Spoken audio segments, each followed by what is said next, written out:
सीता जी को ध्यान आया, हाँ मैंने एक गलती करी थी, जो फूल आए थे उसमें से मैंने पुष्प को सूंघ लिया था। भगवान राम को बिना दिए, राम जी के बिना सुगंधित लिए मैंने। अब क्या करूं, अब बोलो क्या करूं।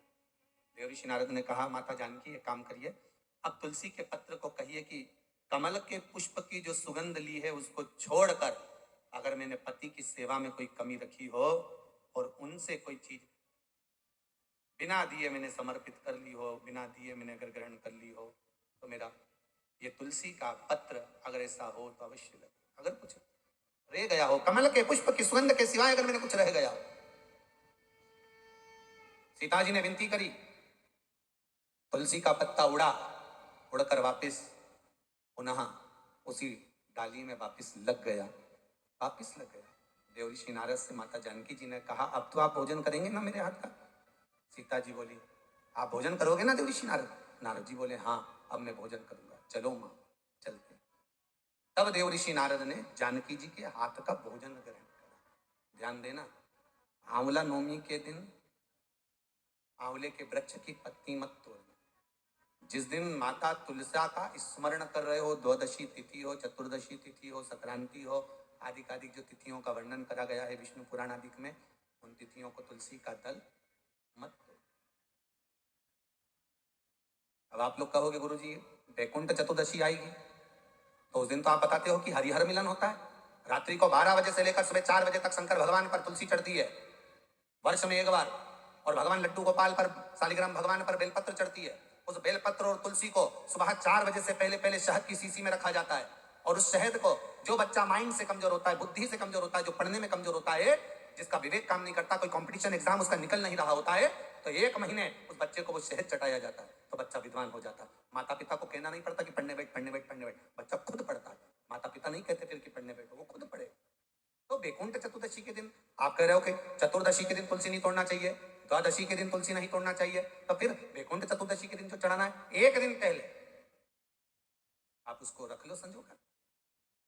शिव महापुराण की कथा तो यहां तक कहती है कि अगर आप सोमवार का व्रत करते हो, संकट सोमवार का व्रत करते हो, 16 सोमवार का व्रत करते हो, और आप सोमवार के दिन अगर बेलपत्री के वृक्ष से बेलपत्र तोड़ रहे हो तो उसका भी दोष है महाराज, उसका भी दोष है। एक दिन पहले तोड़।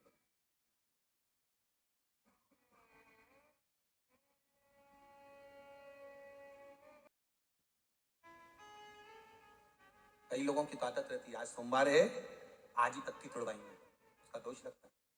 भगवान, कई लोग कहते हैं महाराज जी, एक माता जी ने लिखकर भेजा था, व्हाट्सएप पर भेजा हुआ था समिति के, गुरुदेव हम सारे उपाय करते हैं, इसके बाद भी हमको तकलीफ क्यों रहती है, कारण क्या है उसका। उसका कारण कोई दूसरा नहीं, देवताओं पर कभी दोष मत देना, कारण हमारा अपना होगा कि हम, हमारा कार्य क्यों नहीं हो रहा, उसका कारण हम खुद हो सकते, हम खुद हो सकते। भगवान क्यों नहीं मिलता, उसका कारण हमारा खुद का है।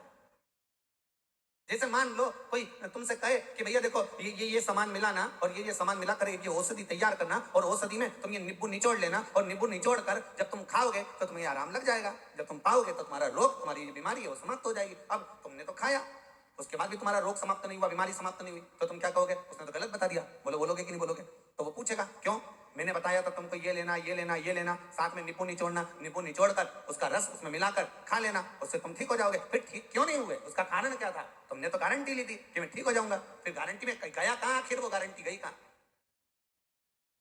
जब सियोर वाला महाराज इतना छाती ठोक ठोक के कहे कि ये करो इसके करने से ये फल मिलेगा, ये करो इसके करने से ये फल मिलेगा, फिर हमारा काम क्यों नहीं हुआ, हमें दुख क्यों मिला, हमें तकलीफ क्यों मिली, उसका कारण समझ लेना। तुमने तो कहा था कि नींबू निचोड़ना, ये दवाई खा लेना, तो आखिर वो दवाई असर क्यों नहीं करी। तो उन्होंने पूछा बताओ क्या क्या करा, हमने ये लिया ये लिया ये लिया, उसके बाद हमने नींबू काटा, नींबू काट के हमने नींबू निचोड़ा, नींबू निचोड़ के हमने फिर खाया, और हमारी बीमारी तो मिटी, सबकी बीमारी मिट गई, फिर तू क्यों रह गया। भगवान शंकर ने सबका सुना, फिर तू क्यों रह गया, तुझे दुख क्यों आ गया, तुझे तकलीफ क्यों आ गई, फिर से बता कि मैंने ये डाला ये डाला ये डाला, नींबू निचोड़ा, फिर उसको खाया पर मुझे आराम नहीं लगा, उसका कारण क्या है। तो फिर जिसने दवाई बताई थी उसने पूछा ये बता कि तूने नींबू निचोड़ा तो कैसे निचोड़ा, कि ऐसे ही निचोड़ा, नहीं नहीं नींबू तूने निचोड़ा तो निचोड़ा कैसे, अरे तो उसको काटा, अच्छा तो काटा कैसे कि लोहे के चक्कू से काटा।